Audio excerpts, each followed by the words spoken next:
What's up? So, I hope everybody caught the move yesterday.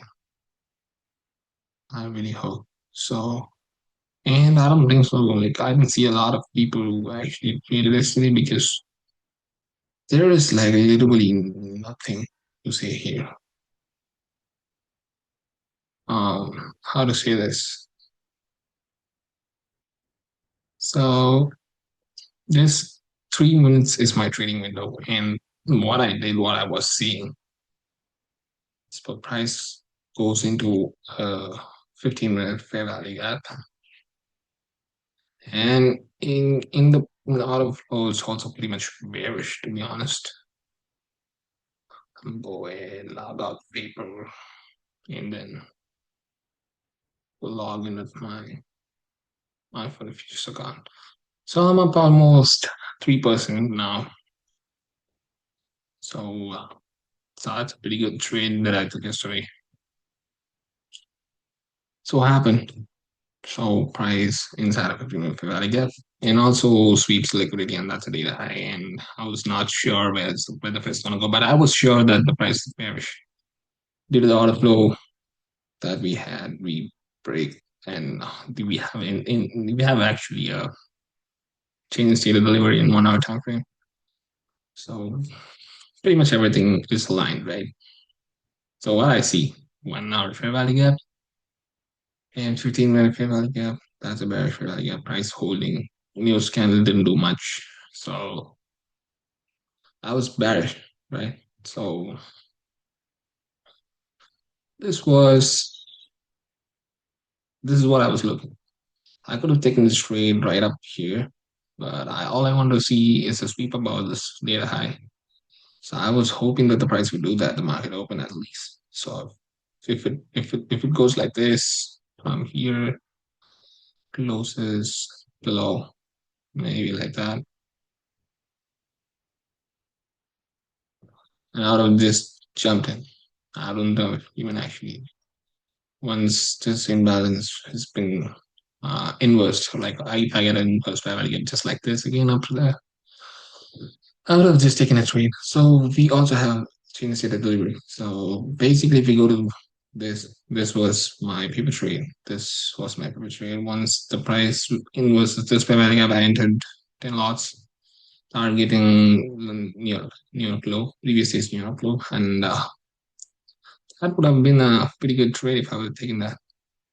But still, I waited for the price to do its thing, and where is it? Yeah. Once I saw the close, so that's an inverse in a 15-minute time frame. Once the price closes below the bearish value gap, we'll enter to 1 minute time frame. So if I got a 1 minute time frame, we can actually see this is really good. And also we can expect much more movement at Friday. So probably the price will never reverse. So I thought once the price closes below that, so I know for a fact that the price is gonna go up, right? If this was inversed, I would have just went longs. And once the price inversed this bullish fair value gap again, and I know for a fact that the price is gonna go all the way down to I don't even know, like for the past 2 days low. That's what happened. So basically, I was targeting previous days London low, and I closed bit about that. So it's a pretty nice trade. 3 minutes in, made $1,000. 3 minutes, just 3 minutes. Once this candle closes like that, and then my position right up here, keeping my stop loss about this somewhere around here.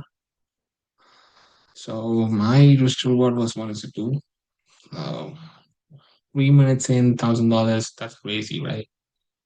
Anyways, that was the one trade that I took, and after that, I just closed my laptop, walked away because we are this week. Like, I don't know anybody would caught that move, anybody would actually trade that move because that was falling pretty fast. And I had to manage my risk and everything in fraction of seconds. So I just did my thing, and That's what happened. And we are also up in top step account. Top step account seems pretty good too. Like I met 3% this week. It's a pretty consistent, disciplined trading here. I would say that. Huh. So just one trade, two trades, two trades, one trade. That is awesome, to be honest. Like I'm maintaining a risk management. I'm maintaining a good level of discipline. I didn't actually trade on Friday, so closed the week up $1,300. So which is awesome. If this is a live account, man, I don't know, man. I just made it, and I will actually make it happen. This week is going to be crucial. I just have to be more strict on my strategy, more consistent, more strict. I should take only 8 plus setups. So this was the trade on, I don't know when was it? 25th, 27th, 27. Let's put 27.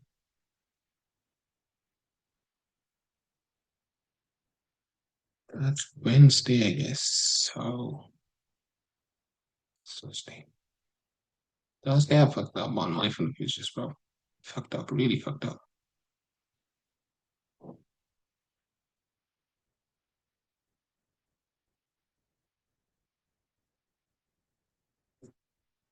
I need to go and journal this because I really forgot what happened. Wow. Anyways, we are good. We are up for the week. That's all we need. That's all we need. We just have to forget everything. So keep going, my G. Probably.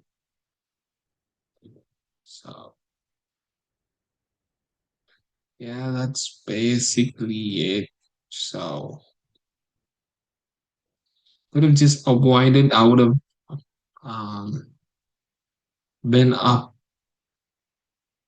3, 4, 5% by the end of this week if I didn't actually do what I did on Thursday. On my fund futures, I just stuck with my rules on my top step on just one trade and done with it.